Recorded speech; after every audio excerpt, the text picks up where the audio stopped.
नमस्कार। आकाशवाणी जयपुर अजमेर से प्रस्तुत हैं प्रादेशिक समाचार।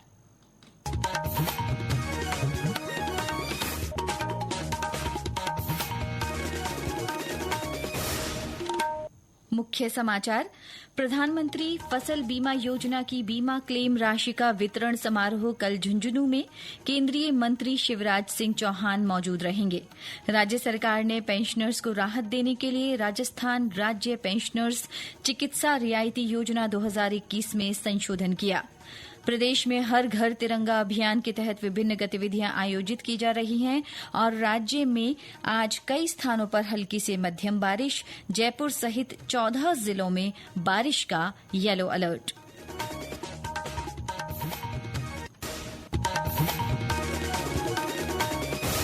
समाचारों के साथ मैं माधुरी वशिष्ठ और अब समाचार विस्तार से। प्रधानमंत्री फसल बीमा योजना की बीमा क्लेम राशि का वितरण समारोह कल झुंझुनू में आयोजित किया जाएगा। समारोह में केंद्रीय कृषि और किसान कल्याण मंत्री शिवराज सिंह चौहान और मुख्यमंत्री भजनलाल शर्मा सहित विभिन्न जनप्रतिनिधि मौजूद रहेंगे। इस दौरान देश भर के किसानों को वर्ष 2023-24 और 2024-25 के फसलों के खराबे की राशि बैंक खातों में हस्तांतरित की जाएगी। और ब्यौरा हमारे संवाददाता से। कार्यक्रम में विभिन्न योजनाओं के लाभार्थियों को प्रतीकात्मक चेक का भी वितरण किया जाएगा। राज्य में लगभग 27 लाख फसल बीमा धारक किसानों को लगभग 1200 करोड़ रुपए की राशि का डीबीटी के माध्यम से भुगतान किया जाएगा। इस कार्यक्रम के जरिए रबी सीजन 2024-25 एवं खरीफ सीजन 2024 की बीमा दावा राशि की पहली किस्त देश के लाखों किसानों के बैंक खातों में डीबीटी के माध्यम से पहुंचेगी। उल्लेखनीय है कि प्रदेश में प्रधानमंत्री फसल बीमा योजना अंतर्गत वर्तमान सरकार के कार्यकाल में जुलाई 2025 तक कुल 148 लाख पात्र फसल बीमा पॉलिसी धारक किसानों को करीब 3,912 करोड़ रुपए के फसल बीमा क्लेम का भुगतान किया गया है। संदीप केडिया, आकाशवाणी समाचार, झुंझुनू। प्रदेश के पेंशनर्स को राहत देने के लिए राज्य सरकार ने राजस्थान राज्य पेंशनर्स चिकित्सा रियायती योजना 2021 में संशोधन किया है। वित्त विभाग की ओर से जारी अधिसूचना के अनुसार पेंशनर्स के लिए आरजीएचएस योजना के तहत वर्तमान में आउटडोर चिकित्सा सुविधा में दवाइयों और जांचों की निर्धारित राशि सीमा में बढ़ोतरी के लिए चिकित्सा विभाग तथा उसके अधीन Rajasthan state health insurance agency को शक्तियां प्रदान की गई हैं।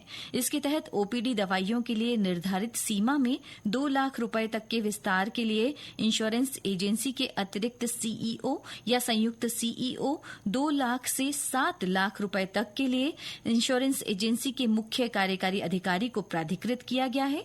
वहीं 7 लाख रुपए से अधिक के लिए चिकित्सा और स्वास्थ्य विभाग को प्राधिकृत किया गया है। गौरतलब है कि निर्धारित सीमा राशि में बढ़ोतरी के लिए पहले ये शक्तियां वित्त विभाग के अधीन थीं, अब उन्हें चिकित्सा विभाग को सौंप दिया गया है।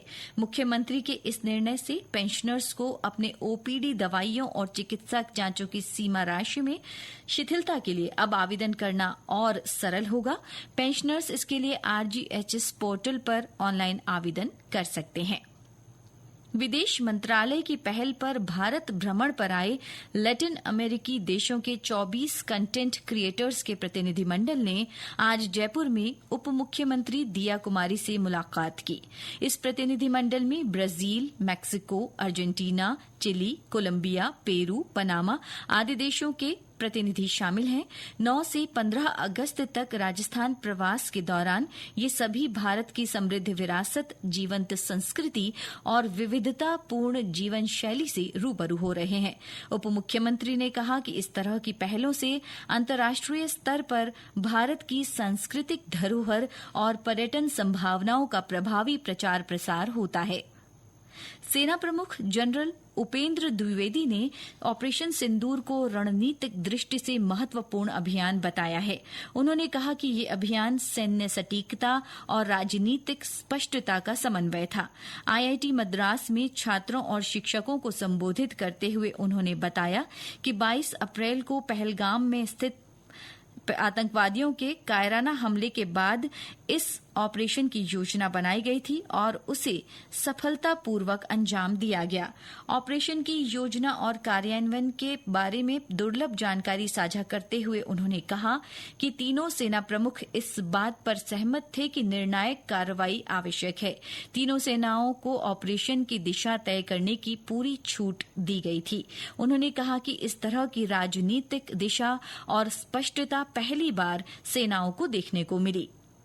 भारतीय अंतरिक्ष अनुसंधान संगठन इसरो के अध्यक्ष डॉक्टर वी नारायणन ने कहा है कि श्रेष्ठ प्रतिभाओं का योगदान करने में पिछले कई वर्षों तक भारतीय अंतरिक्ष विज्ञान और प्रौद्योगिकी संस्थान IISST ने महत्वपूर्ण भूमिका निभाई है।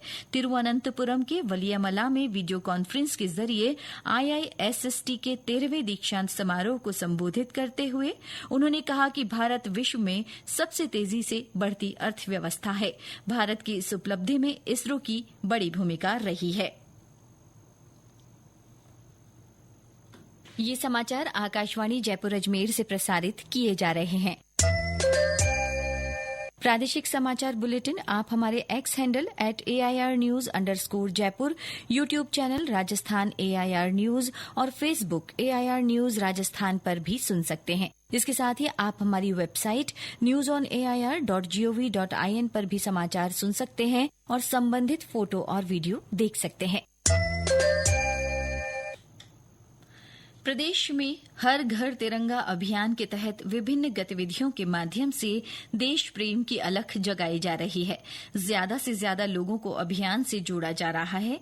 भरतपुर के पार्कों में आज तिरंगा रंगोली सजाई गई और देशभक्ति की थीम पर चित्र और भाषण प्रतियोगिता आयोजित हुई। इसी कड़ी में कल सुबह तिरंगा साइकिल रैली निकाली जाएगी। बालोतरा जिले में हर घर तिरंगा हर घर स्वच्छता अभियान के तहत विभिन्न कार्यक्रम आयोजित किए गए। पंचायत स्तर पर मनरेगा श्रमिकों ने जलाशयों और मार्गों की सफाई की। करौली में भी अभियान के तहत व्यापक स्तर पर स्वच्छता गतिविधियां आयोजित की जा रही हैं। बाड़मेर में जिला स्तरीय योगासन खेलकूद चैंपियनशिप में बालिकाओं ने हर घर तिरंगा फहराने का संदेश दिया। पाली के सोजत में अभियान के तहत आज स्थानीय लोगों और लोक कलाकारों ने तिरंगा रैली निकालकर देशभक्ति का संदेश दिया। पाली की युवा लेखिका आयुषी राखेचा ने आकाशवाणी को कविता के माध्यम से तिरंगे का महत्व बताया।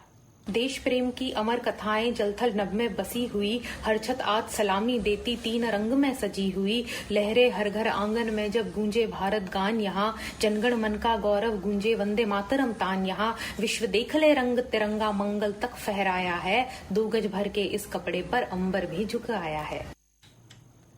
चुनाव आयोग ने देश के विभिन्न राज्यों और केंद्र शासित प्रदेशों के 334 पंजीकृत गैर मान्यता प्राप्त राजनीतिक दलों को सूची से हटा दिया है। ये दल 2019 से 6 वर्षों तक चुनाव लड़ने की एक भी अनिवार्य शर्त पूरी नहीं कर पाए। इन दलों के कार्यालयों का भी कोई अता पता नहीं है। इस सूची में राजस्थान की Bharat Vahini party, national Jansatta party, Rajasthan जनता पार्टी सहित 9 दल शामिल हैं। देश के राष्ट्रीय राजनीतिक दल, स्थानीय और पंजीकृत गैर मान्यता प्राप्त राजनीतिक दल जन प्रतिनिधित्व अधिनियम के प्रावधानों के तहत चुनाव आयोग में पंजीकृत हैं। प्रदेश में विभिन्न स्थानों पर आज हल्की से मध्यम बारिश दर्ज की गई। भरतपुर और करौली में हल्की बरसात हुई। पांचना बांध में पानी की अच्छी आवक होने से 2 गेट खोलकर पानी की निकासी की जा रही है। वहीं झुंझुनू जिले में भी कई स्थानों पर झमाझम बारिश के समाचार हैं। श्रीगंगानगर जिले में भी कई स्थानों पर बरसात हुई। सिरोही जिले में माउंट आबू सहित कई स्थानों पर बारिश हुई। हमारे संवाददाता ने बताया कि मौसम सुहावना हो गया है और सैलानियों की आवक भी बढ़ी है। मौसम केंद्र जयपुर ने आज 14 जिलों में बारिश का येलो अलर्ट जारी किया है। इनमें सीकर, जयपुर, भरतपुर, धौलपुर, अलवर, करौली, नागौर, सवाई माधोपुर, टोंक, बूंदी, कोटा, चित्तौड़गढ़, अजमेर और भीलवाड़ा जिले शामिल हैं। इन स्थानों पर गरज के साथ हल्की बरसात की संभावना है।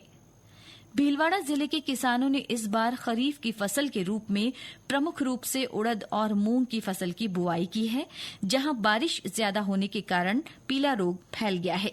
इससे भीलवाड़ा जिले के किसान चिंतित नजर आ रहे हैं। कृषि विभाग के संयुक्त निदेशक विनोद कुमार जैन ने किसानों को सलाह दी है कि विभाग से परामर्श लेकर ही कीटनाशक का छिड़काव करें, जिससे फसलों को कीटों से बचाया जा सके। यह एक वायरल बीमारी है, ये सफ़ेद मच्छर से फैलती है, इसलिए किसान भाइयों को सलाह दी जाती है कि सफ़ेद मच्छर के लिए दवाई का स्प्रे करें। जो भी रस चूसक कीटनाशी है, आप स्वयं के स्तर पर डिसाइड नहीं करें और कृषि विभाग के में संपर्क करके उनसे जो उपयुक्त दवा है वो लिखा कर ही लें। यदि समय पर नियंत्रण नहीं किया गया, जो इकोनॉमिक थ्रेशोल्ड है उस पर नियंत्रण करना जरूरी है, अन्यथा इससे उत्पादन पर प्रभावित होता है। आज विश्व शेर दिवस है। शेरों के संरक्षण और सुरक्षा के बारे में जागरूकता बढ़ाने के लिए ये दिन मनाया जाता है। जंगल के राजा शेर के प्रति जागृति के लिए आज गुजरात के द्वारका में समारोह आयोजित किया गया। इसमें केंद्रीय वन और पर्यावरण मंत्री भूपेंद्र यादव ने शिरकत की। उन्होंने कहा कि देश में शेर, बाघ और चीता के संरक्षण के लिए किए जा रहे पर्यावरण केंद्रित संरक्षण मॉडल को मजबूत कर रहे हैं, साथ ही दुनिया भर के लिए प्रेरणा का स्रोत बन रहे हैं। गौरतलब है कि गुजरात में पिछले कुछ सालों में शेरों की संख्या में बढ़ोतरी हुई है। वर्ष 2025 में इनकी तादाद 891 हो गई है। राजस्थान लोक सेवा आयोग की ओर से होने वाली उपनिरीक्षक प्लाटून कमांडर के 1015 पदों की भर्ती के लिए आज से आवेदन प्रक्रिया शुरू हो गई है। आयोग सचिव रामनिवास मेहता ने बताया कि आवेदन 8 सितंबर तक किए जा सकते हैं। और अंत में मुख्य समाचार एक बार फिर।